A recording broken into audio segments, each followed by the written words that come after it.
This is a compilation of story adaptations from the Thomas series I did in 2023. After every episode, I will reflect and give my thoughts on it to give insight as to what my thought process was, or to give an overall opinion. I hope you enjoy. Thomas the Tank Engine is very proud of his branch line. He thinks it's the most important part of the whole railway. He has 2 coaches. They are old and need new paint, but he loves them very much. He calls them Annie and Clarabelle. Annie can only take passengers, but Clarabelle can take passengers, luggage, and the guard. When Thomas starts from a station, he always sings, "Oh, come along, we're rather late. Oh, come along, we're rather late." And the coaches sing, "We're coming along, we're coming along." They don't mind what Thomas says to them, because they know that he is trying to please the Fat Controller, and they know too that if Thomas is cross, he's not cross with them. One day they had to wait for Henry's train. It was late. Thomas was getting crosser and crosser. "How can I run my line properly if Henry is always late? He doesn't realise that the Fat Controller depends on me." And he whistled impatiently. At last, Henry came.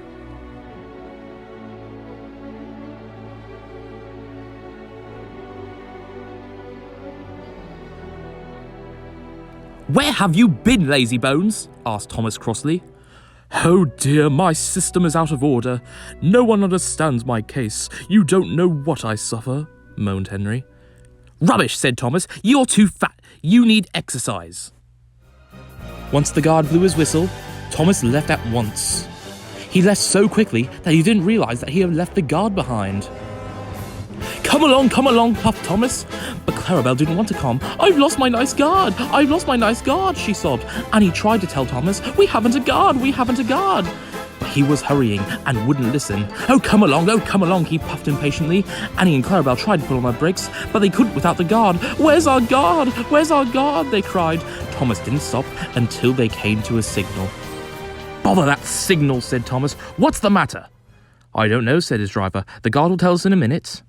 They waited and waited, but the guard didn't come. Peep, peep, peep! Where is the guard? Whistled Thomas. We've left him behind, sobbed Annie and Clarabelle together. Just then, there was the guard. He was running along the line, with flags in one hand and whistle in the other.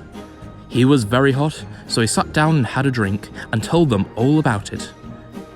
I'm very sorry, Mr. Guard, said Thomas. Oh, it wasn't all your fault, Thomas. I tripped over a lady's umbrella right as I blew my whistle. Look, the signal's down now. Let's make up for lost time. Annie and Clarabelle were so pleased to have their guard again that they sang, as fast as you like, to Thomas all the way, and they reached the end of the line quicker than ever before.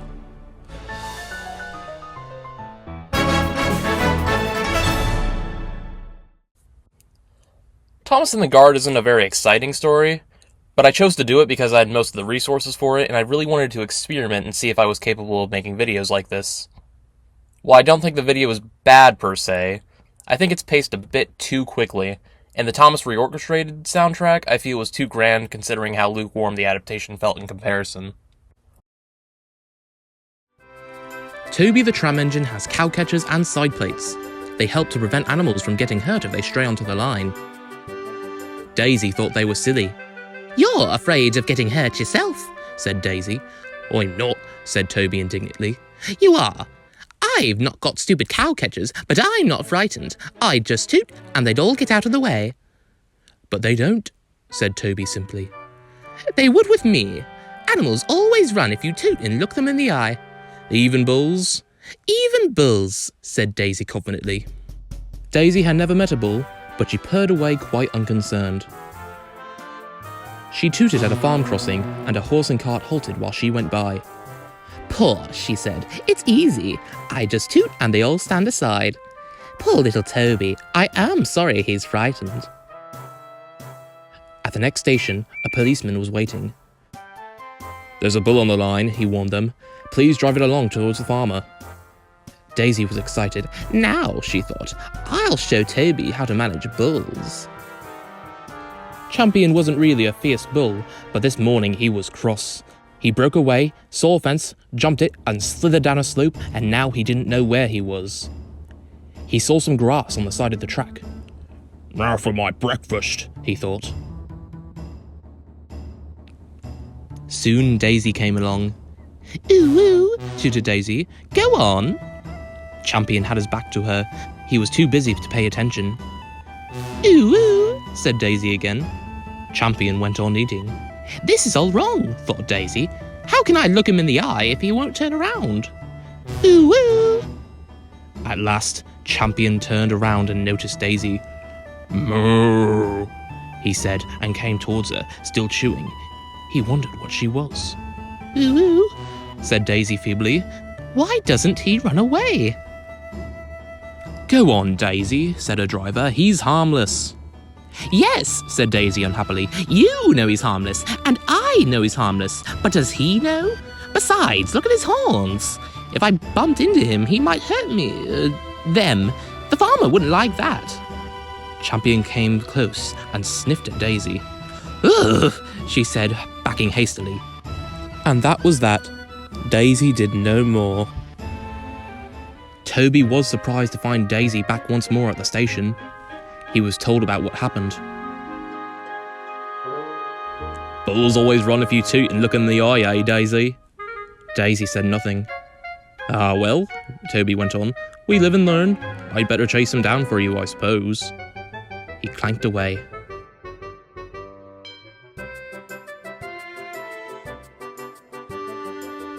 Toby rang his bell, but Champion took no notice. Toby then whooshed him with steam. That did the trick. Toby shooed him along the line to where the farmer was waiting. Daisy had an exhausting day. Toby and Percy often met her on her journeys, and though they never mentioned bulls, they gave her pitying looks. It made her so cross. Her last journey ended at the station. Some boys were on the platform. Suddenly, one of them came in running, holding a paper bag. Look, he shouted, I've got a coral bull's eyes. I think they're super, don't you? Grr, said Daisy, keep your old bull's-eyed. And she scuttled away to her shed.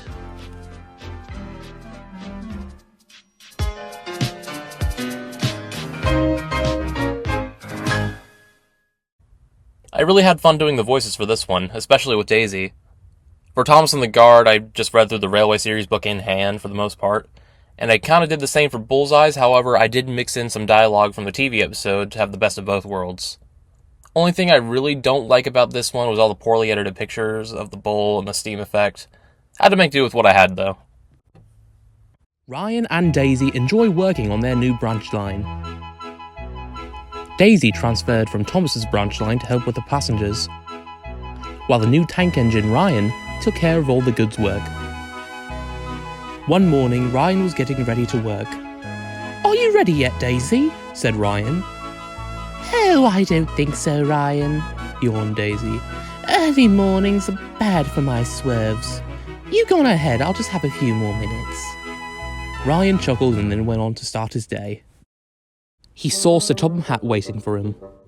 Ah, Ryan, said Sir Topham Hatt, you and Daisy have done such a great job running the new line that I want to start giving you a few extra jobs. Starting this afternoon, I want you to take some empty trucks down to the quarry. Yes, sir, said Ryan. And as for Daisy, Sir Topham Hatt paused. Where is Daisy? Oh, she needed extra time to get ready this morning, started Ryan. But if you have a message, I can pass it on. Oh, not just a message. This mail van too. I wanted to start taking the mail run in the mornings, and I also wanted to extend her run down to Teignmouth and work later into the evenings. Can you remember to tell her all that, Ryan? Yes, sir, said Ryan, and puffed away to find Daisy. He found her waiting at the station. Oh, Ryan, she said, disgusted. What are you doing pulling that old thing? But this is your new mail car, Daisy. Tomorrow morning, you're going to start taking the mail, and then your passenger run has also been extended down to Teignmouth. Oh, Ryan, interrupted Daisy. I think that job suits you much more than it does me. I can't pull a mail car. It's fit as orders. And I think you look really useful pulling it yourself. You wouldn't mind doing that for me, please? Ryan was hesitant, but soon agreed. Oh well, he thought. I don't mind helping out a friend. However, doing the mail run on top of all of his other jobs made him late to meet Mavis at the quarry. I'm sorry I'm late, Mavis. That's all right, Ryan, said Mavis. Just try to be on time tomorrow. On his way back, Ryan saw Daisy heading to the shed.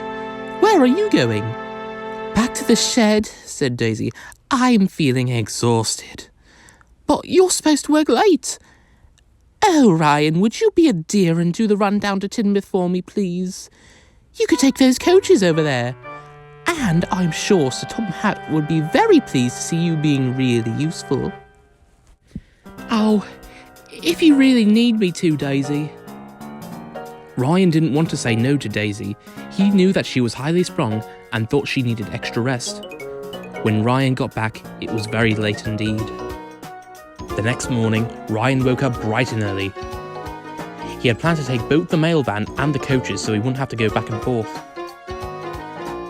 But all the same, he was pulling more than his own weight all day, doing Daisy's jobs as well as his own. And no matter how much he tried, he was still late to the quarry. Mavis was not happy. Toby soon pulled in with the quarry workers. "What's been going on with you, Ryan?" he said. "I know you've had extra jobs, but they shouldn't be making you this late." "I'm sorry," Ryan apologised, "but I've been trying my best to help Daisy because the extra work is harder on her." Toby and Mavis both looked at each other. Then they laughed. "Of course," said Mavis. "We should have known." "I'm sorry, Ryan, but it looks like Daisy has been taking advantage of you. But don't worry, I'll soon sort out her nonsense." They found Daisy resting in her shed. "So," said Toby, "Ryan seems to be doing all your extra work. Care to explain?" "Oh, it's not like that at all. Ryan, dear, offered to help me. He wanted to be really useful, didn't you, Ryan?" Ryan hesitated. "Well, I think you'll find," boomed a voice, "that it's my decision to decide who does what jobs on this railway." Daisy gulped. But, stammered Daisy. "Ryan said he didn't mind." Sir Topham Hatt sighed. "Ryan and Daisy, you were both given this branch line so you could work on it together.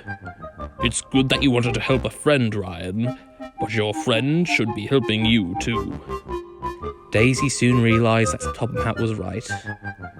"I'm sorry, Ryan. I haven't been a good friend to you." "No, you haven't. And to make up for it, tomorrow, you will do all of Ryan's extra work. Does that sound fair?" "Yes, sir. I can do that for him." "Thank you, Daisy," said Ryan. Next morning, Daisy woke up bright and early to do Ryan's jobs. "Okay," she said, "I'm off to collect your goods cars. And then, down to the quarry." "Thanks, Daisy," said Ryan, yawning. "You're a good friend." I know I am, Ryan. And you are too. Now that Ryan and Daisy know what jobs they're supposed to do, they now work together better than ever before. Daisy found that she actually didn't mind pulling the mail car, although if you ask her, she probably wouldn't admit it.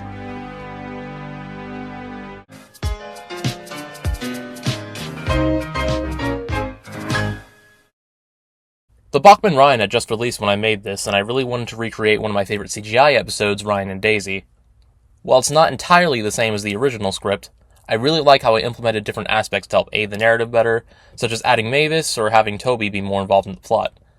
I do wish I had some proper faces for Ryan, as nowadays I can't stand the look of the black tack on him. I also think I should have took more time to have the voiceover be more clear, and maybe re-record some of the lines that sounded off, specifically with Sir Topham Hatt. Sir Topham Hatt gave Gordon a rest when he came back from London.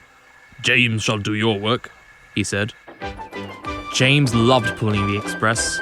He loved to show off his smart red paint and was determined to be as fast as Gordon. He soon became very conceited about it. "You know, little Toby, I'm an important engine now. Everybody knows it.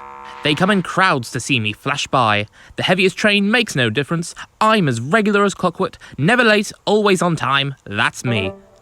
"Says you," replied Toby cheekily. Toby was out on the main line. Sir Topham Hatt had sent him to the works. His paws were worn. They clanked as he trundled along. Toby had wanted to take Henrietta, but Sir Topham Hatt said, "No, what would the passengers do without her?" Percy had promised to look after her, but Toby couldn't help but worry. Percy doesn't understand her like I do, he said. Toby was a little engine, and his tanks didn't hold much water, so he often had to stop for a drink. He had small wheels too, so he couldn't go fast. Never mind, he thought. The signalmen all know me. They'll give me plenty of time. He felt thirsty and tired. He had come a long way. He saw a distant signal. Good, he thought. Now I can have a nice drink and rest in a siding till James has gone by. Toby's driver thought so too. They stopped by the water tower. His fireman jumped out and put the hose in his tank. Toby was enjoying his drink when the signalman came up. Toby had never seen him before. No time for that, said the signalman. We must clear the line for the express. Right, said the driver. We'll wait in the siding. No good, said the signalman. It's full of trucks. You'll have to hurry to the next station. They've got plenty of room for you there. Poor Toby clanked sadly away. I must hurry, he panted. But hurrying used a lot of water, and his tanks were soon empty. They damped down his fire and struggled on, but they soon ran out of steam and stood marooned on the main line, far away from the next station. The fireman walked back. He put detonators on the line to warn James and his driver. Then he hurried along the sleepers. I'll tell that signalman something, he said grimly. James was fuming when Toby's fireman arrived and explained what had happened. My fault, said the signalman. I didn't understand about Toby. Now, James, said his driver, you'll have to push him. What? Me? Stuttered James. Me? Push Toby and pull my train? Yes, you. Shan't. The driver, the fireman, the passengers, and the guard all said he was a bad engine. All right, grumbled James, and he puffed away.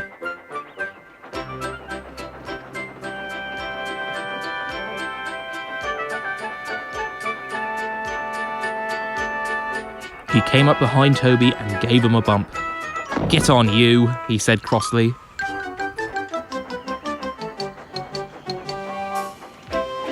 James pushed Toby all the way to the works. He had to work very hard, and when he reached the workstation, he felt exhausted. Some little boys ran along the platform. Coo, said one. The express is late. A double header, too. You know what I think, said another. I think that James couldn't pull the train, so Toby had to help him. Never mind, James, said Toby. They're only teasing. Caw, said James, and disappeared in a cloud of steam. Toby just laughed.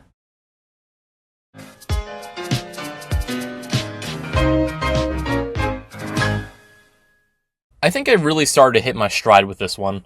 Like with Bullseyes, I tried to mix both the Railway series and TV series elements into this, which I think worked out pretty well. I'm also really happy with how the steam effect turned out in the end, which was done using a humidifier. It was Christmas time once again on the island of Sodor. It was always a busy time. Trains were packed, lots of goods were to be delivered, and the tracks needed to be clear of snow at all times. Most engines knew the importance of being on time and making sure everything ran like clockwork.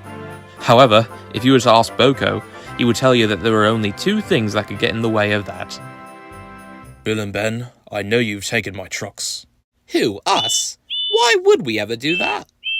Don't play dumb. You can't just... Okay, yeah, we definitely took them. Well, correction, we hid them. And now all you have to do is find them. I haven't the time to play hunt the trucks with you two. I have an important goods train to take up to Vickerstown and I can't afford to be delayed. It looks like you'll be here for a while then. I don't think he's very good at the game, Ben. Me too, Bill. I think Boko just needs to learn how to get good at the game. Alright then, if you care more about playing games and have no intention of doing any work, why don't I just take these empty trucks back to the yard? What would they say at the clay pits if you returned with no trucks? Oh, fine. Spoil sport.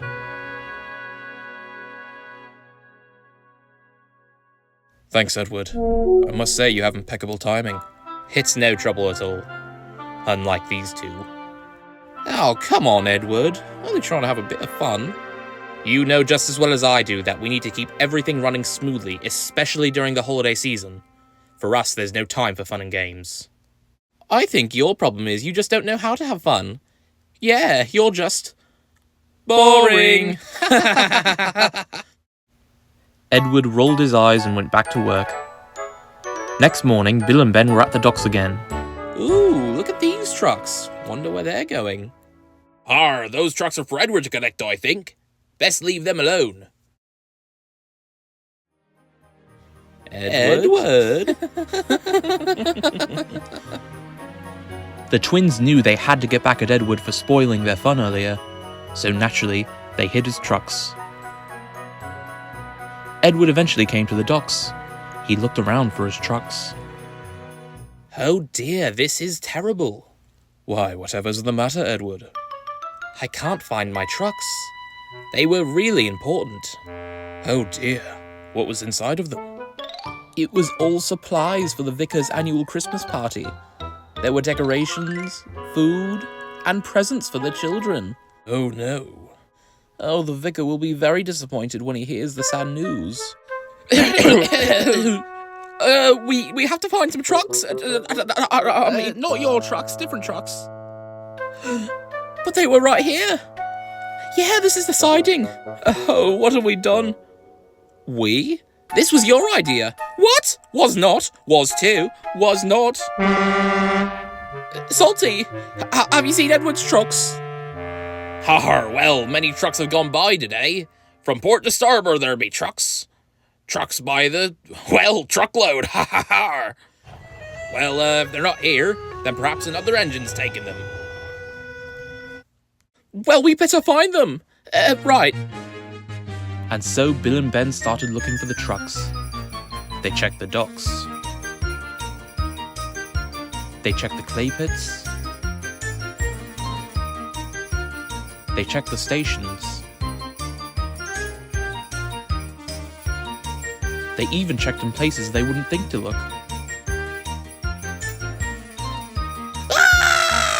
Express coming through! Eventually, the twins gave up. They're probably far away on the mainland now. What are we gonna do? There's only one thing we can do. The twins decided to head to the vicarage orchard and come clean about what they've done. You two look glum. Whatever is the matter? Edward! Well, you see, we hid your trucks, and we were gonna give them back, but we lost them. You mean these trucks? Yeah, those trucks. Those trucks! Welcome to the vicar's party, everyone.